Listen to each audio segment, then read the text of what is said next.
Hello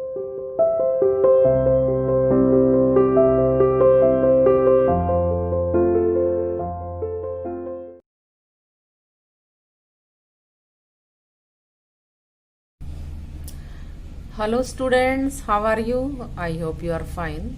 Students, हमारा chapter number 6 rural administration वो finish हो चुका है। हमने उसका एक्सप्लेनेशन किया है और आपने अच्छे सुना भी है। अब हम इसके क्वेश्चन आंसर्स करेंगे। क्वेश्चन नंबर 1 देखिए, what is the work of the police? Police का क्या काम है? पुलिस के क्या क्या काम है जो हम देखते हैं अपने डेली लाइफ में? Answer, point 1, to maintain law and order in its area. अपने एरिया में लॉ एंड ऑर्डर, कानून को मेंटेन करके रखना। मीन्स हर पुलिस स्टेशन का एक एरिया निश्चित होता है, तो उस एरिया में लॉ एंड ऑर्डर, कानून व्यवस्था को बनाए रखने की जिम्मेदारी पुलिस की होती है। जैसे हमने चैप्टर में पढ़ा था कि जब वो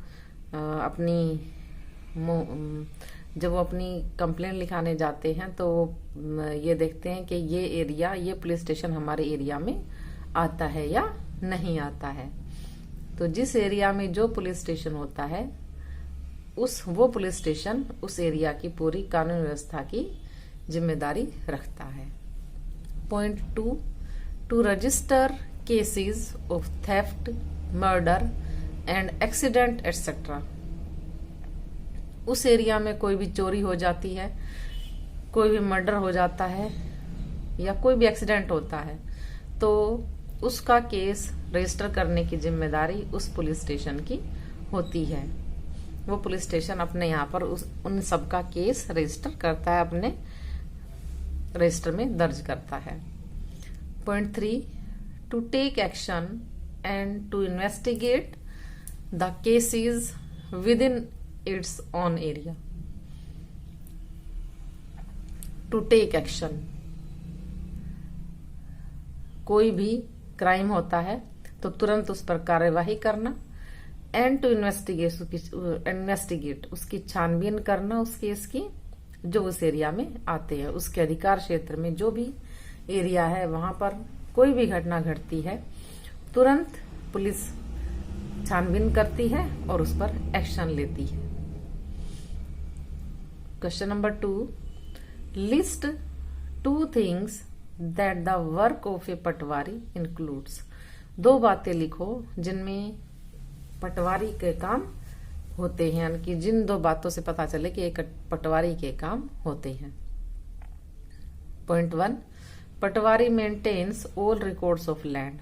पटवारी सभी भूमि का रिकॉर्ड रखते हैं। पॉइंट 2, ही कलेक्ट्स रिवेन्यू या टैक्स ऑन लैंड। जो भी भूमि कर होता है वो उसको इकट्ठा करते हैं। जो भी कृषि वाली भूमि होती है उसका वो टैक्स इकट्ठा करते हैं और सारी जमीनों का, किसके पास कितनी जमीन है, इसका सारा वो रिकॉर्ड रखते हैं। Question 3, what is the work of a tehsildar. एक तहसीलदार का क्या काम होता है, कौन कौन से काम होते हैं? Point 1, to get land revenue collected. भूमि कर वसूल करते हैं, वो इकट्ठा करते हैं और आगे गवर्नमेंट को जमा करवाते हैं। Point 2, to supervise the work of patwaris. Patwari के कामों का निरीक्षण करना, उनको देखना। Point 3, to settle land disputes.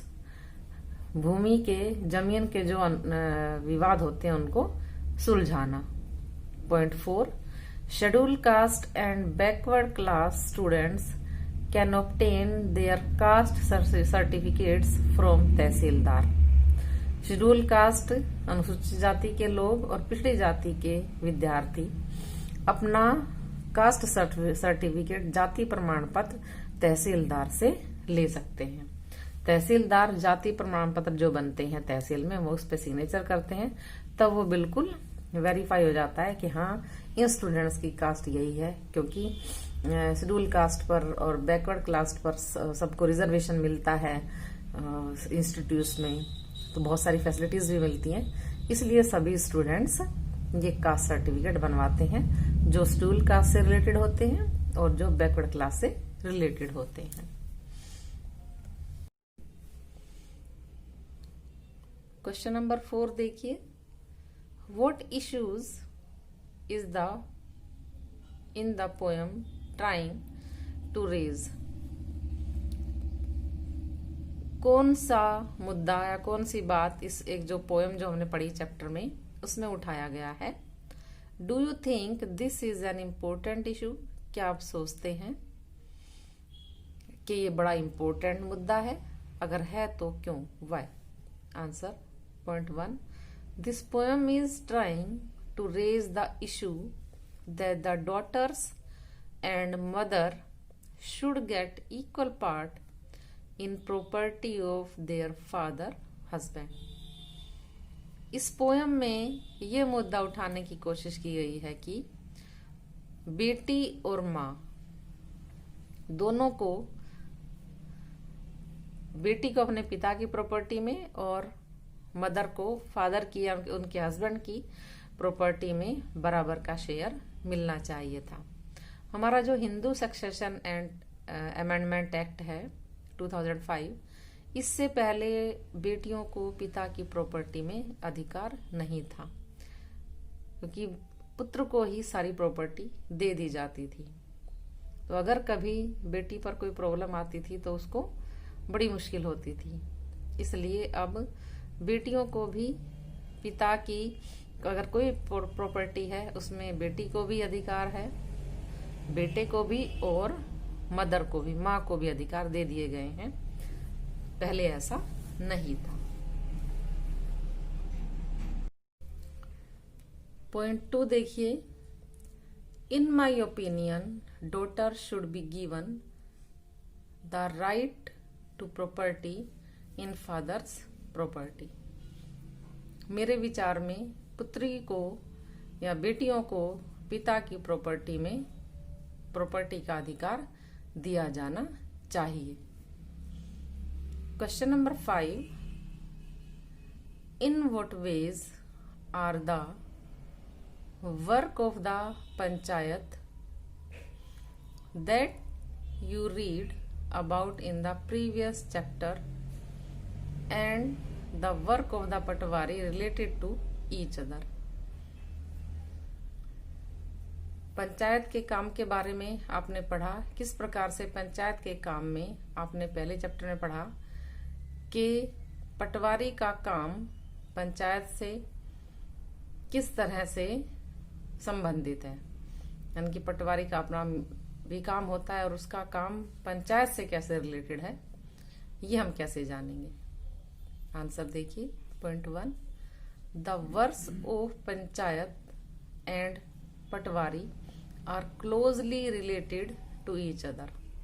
Panchayat के काम और पटवारी के काम एक दूसरे से बहुत मिलते, बहुत ज्यादा नजदीकी संबंधित है, यानी कि बहुत ज्यादा एक दूसरे को काम करने की जरूरत पड़ती है साथ मिलकर, तो एक दूसरे से संबंधित है, घनिष्ठता से संबंधित है।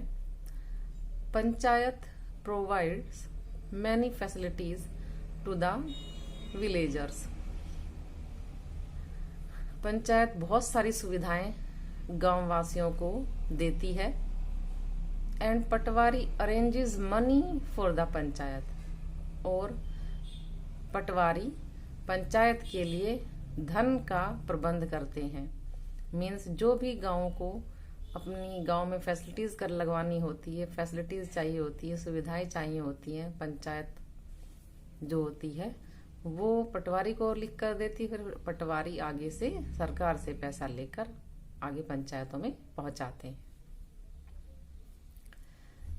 पॉइंट 2 देखिए, the Patwari keeps record of the village land and he keeps a copy of land record in the office of the panchayat. The patwari keeps record of the village land. पटवारी गांव की भूमि का पूरा record रखते हैं। And he keeps a copy of land record, और वो land record की भूमि का जो रिकॉर्ड है उसकी कॉपी भी रखते हैं पंचायत के ऑफिस में। और इसलिए क्योंकि गांव की जमीन का बहुत सारा काम होता है जो कि पटवारी को करना होता है। कोई भी ग्रामीण अपनी जमीन बेचता है या कोई खरीदता है तो ये सारा हिसाब किताब पटवारी के थ्रू होता है। इसलिए पटवारी का और ग्राम पंचायतों का बड़ा ही घनिष्ठ संबंध है। और पटवारी की जिम्मेदारी है कि सभी भूमि का जो भी गांव की जमीन है सबका वो रिकॉर्ड रखते हैं। और आजकल तो ये रिकॉर्ड पंचायत के ऑफिस में रखा जाता है। और हमारे हरियाणा में पंचायत ऑफिस में अब तो कंप्यूटर्स भी आ गए हैं जो कि सारा रिकॉर्ड कंप्यूटर में जो है रखा गया है।